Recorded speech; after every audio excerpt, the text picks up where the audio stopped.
Alexandre Pereira, analista ambiental do IBAMA, do Previfogo, aqui no estado do Mato Grosso do Sul. Então, o Pantanal é uma planície alagável, tem 150 mil quilômetros quadrados.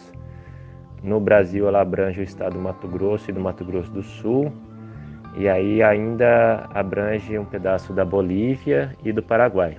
O principal fator ambiental que regula o funcionamento do Pantanal é os sistemas de cheia, vazante e seca do rio Paraguai, né, esse pulso de inundação, que na época das chuvas as águas do rio Paraguai extravasam o seu canal principal, inundam as planícies, né, e na época da seca essas águas começam a retornar para a calha principal num sistema que a gente chama de vazante. Essa água vaza de volta para a calha principal do rio e as planícies secam. Então, nesse vai e vem das águas, o Pantanal ele tem, na época da cheia, uma grande produção primária, principalmente através das plantas aquáticas, e aí quando as águas voltam para a calha principal do rio, essas plantas aquáticas acabam ficando na planície, e nesse sistema de ciclos, né, essa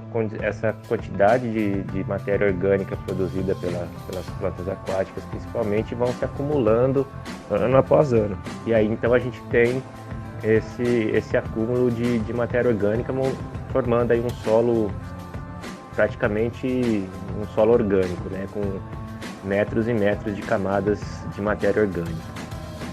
E esse ano especificamente, né, a gente vem já desde o ano passado, onde o rio Paraguai não tem enchido, né? Esse pulso de inundação não tem ocorrido com tanta intensidade.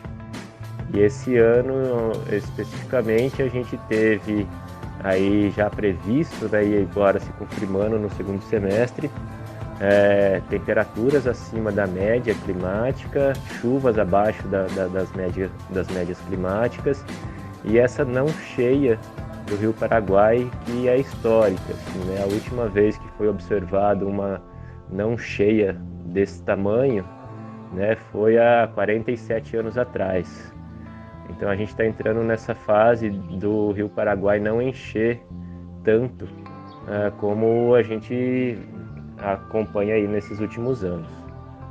Então esses fatores, né, de não chuva, de temperaturas acima da média e a não cheia do rio Paraguai desse ano, né, fez com que a gente criasse um cenário perfeito aí para os incêndios florestais. Então, assim, aquelas planícies que eram para estar com água, por causa da cheia do rio Paraguai, essa água não chegou nas planícies, então todo aquele solo orgânico que deveria ter umidade suficiente para conter o avanço dos incêndios, não teve. Então, sem água, essa superfície toda dessa planície, que poderia estar com mais umidade, está extremamente seca e pronta para ser queimada. E aí a gente entrou nesse período de estiagem, que normalmente é o que acontece, né? Final de julho, agosto, de setembro, a gente tem a temporada de fogo aqui no Pantanal. É mais agravado por esse coquetel aí de baixas precipitações, altas temperaturas e a não cheia do rio Paraguai. Isso culminou nesse evento catastrófico que a gente está observando. É claro que a gente não pode atribuir, né, os fatores climáticos à ocorrência dos incêndios, né, porque não é um fator climático que vai riscar o fósforo. Tem as atividades humanas que são responsáveis por iniciar o incêndio, né? Esses fatores climáticos contribuem para que esse uso do fogo inadequado acabe virando grandes incêndios florestais.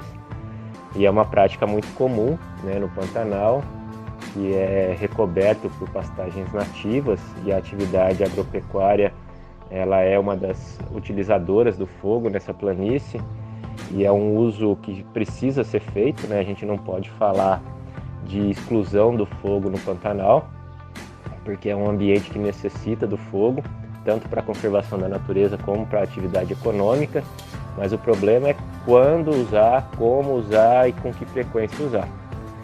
Nessas condições climáticas é impossível você usar o fogo de uma forma parcimoniosa que tenha benefício tanto para a economia quanto para a conservação da natureza.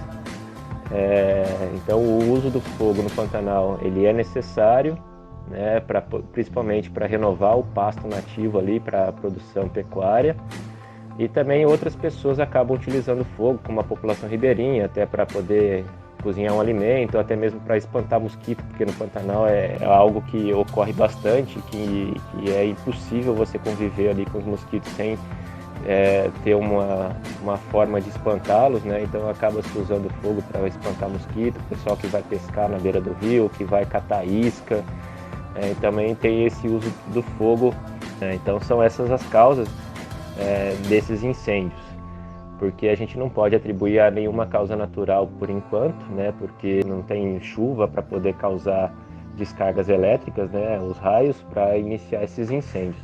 Então, de 95% a 98% dos incêndios que se iniciaram no Pantanal esse ano, ele tem aí uma origem humana.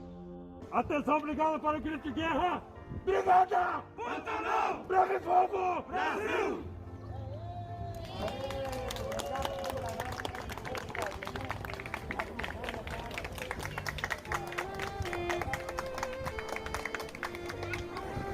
Bom, e a situação de combate no Pantanal é uma situação bastante diferente de qualquer outra região, assim, né? É uma região de difícil acesso, a principal via de deslocamento nossa é o Rio Paraguai, e aí com a baixa do Rio Paraguai ainda dificulta ainda mais, porque a navegação fica complicada, navios e outras embarcações maiores estão encalhando, né, na navegação, então são só barcos pequenos que conseguem navegar pelo rio, e aí a gente não consegue transportar tanta gente, tanto equipamento, tanto suprimento para poder manter essas pessoas no campo. E pelo fato de ser uma planície inundável, né, e o chama Pantanal porque justamente algumas áreas são realmente pântanos, né, mesmo apesar de estar muito baixo, ainda há áreas alagadas ainda no Pantanal. E a gente costuma falar que no Pantanal a gente combate com água na cintura e fogo na cabeça, né? Você atola na altura do joelho, até mais para cima ainda, e aí você tem uma dificuldade de deslocamento, é uma atividade extremamente perigosa, é por isso que a gente fala, e a gente até recebeu muitos pedidos de voluntários para ir combater incêndio, mas a gente não pode se responsabilizar e nem pode colocar essas pessoas que não têm treinamento algum em combate a incêndio florestal, colocá-los na frente do fogo numa situação como essa, né? As equipes são extremamente treinadas, extremamente capacitadas, equipadas com os equipamentos de proteção individual adequados, né? Conhecem a região, então são essas pessoas que estão habilitadas a fazer esse tipo de trabalho. Muito triste, lamentável o que o fogo está causando na natureza, muito triste. Olha só, gente, a destruição que o fogo está fazendo. Mas o Breve Fogo está aí para combater. O Esquadrão Betione está aqui para resolver.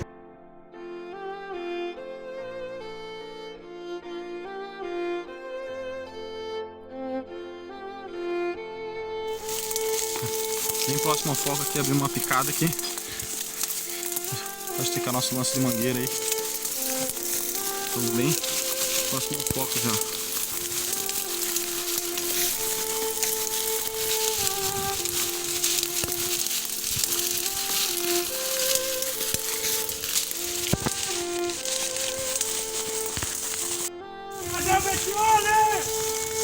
Brigada Pantanal! Breve Fogo, Brasil!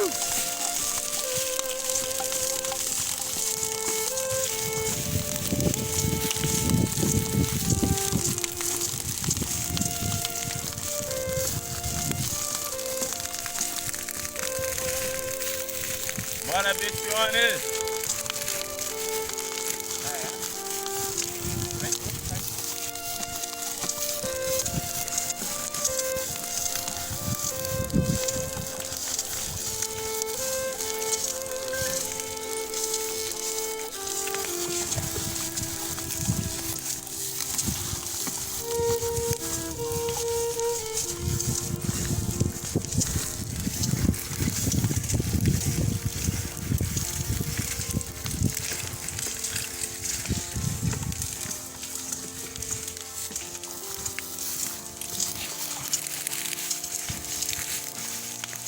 Hoje a gente tem aí um sistema de medição de área queimada que é desenvolvido pelo Laboratório de Análises de Satélites Ambientais, o LASA, da Universidade Federal do Rio de Janeiro. Desenvolveu uma metodologia de medição de área queimada em quase tempo real, né, utilizando sensoriamento remoto. E a gente está utilizando os dados desse laboratório como dados oficiais de área queimada para o Pantanal. Esses dados são atualizados toda terça-feira. A gente tem uma área queimada para o Pantanal brasileiro de 3.461.000 hectares, né, de área queimada. Isso corresponde aproximadamente aí a 23% de todo o bioma, né, incluindo Mato Grosso e Mato Grosso do Sul. 35% do Pantanal brasileiro está no estado do Mato Grosso, apesar de ter uma área menor, a porção do bioma Pantanal mais afetada. Né? São cerca de 2 milhões e poucos aí desses 3.400.000 e 1 milhão e um pouquinho no Pantanal do Mato Grosso do Sul. Lá os incêndios estão com maior concentração, maior intensidade, maior poder destrutivo.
Mesmo que você não veja, mesmo que não sinta o cheiro de fumaça, o Pantanal pede socorro.